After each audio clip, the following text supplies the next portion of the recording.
मराठा साम्राज्य की इस महारानी अहिल्याबाई होलकर की कहानी।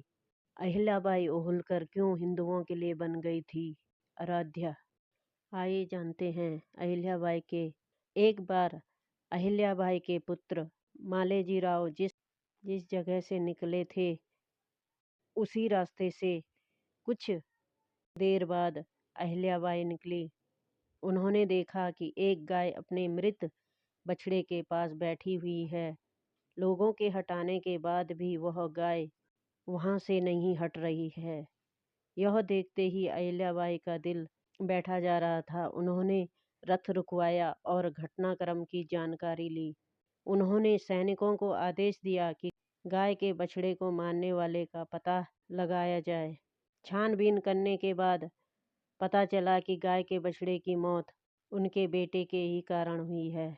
अहिल्याबाई को जैसे पता चला कि गाय के बछड़े की मौत उनके बेटे मालेजी राव के रथ के सामने आने से हुई है, तो उन्होंने तुरंत दरबार में मालेजी राव की धर्मपत्नी मीनाबाई को बुलाया। अहिल्याबाई ने पूछा कि अगर कोई व्यक्ति किसी की मां के सामने उनके बेटे की हत्या कर दे तो उसे क्या दंड देना चाहिए?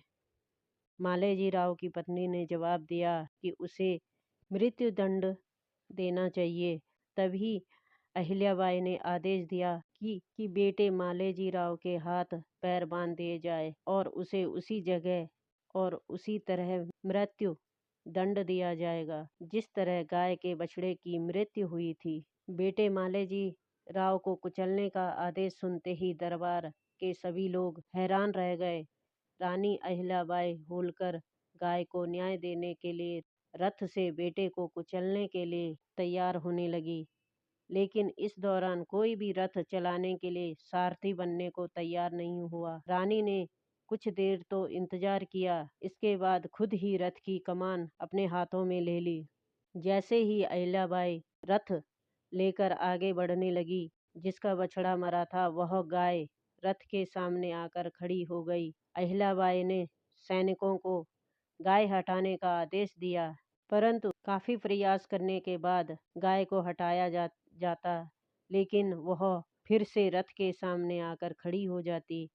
इस पर दरबारी तथा मंत्रियों ने रानी अहिल्याबाई से कहा कि यह गाय भी नहीं चाहती कि किसी और माँ के बेटे के साथ ऐसी घटना हो, इसलिए यह गाय मालेजी राव के लिए दया की मांग कर रही है। गाय रथ के रास्ते में ही खड़ी रही। इसके बाद रानी को अपना फैसला बदलना पड़ा।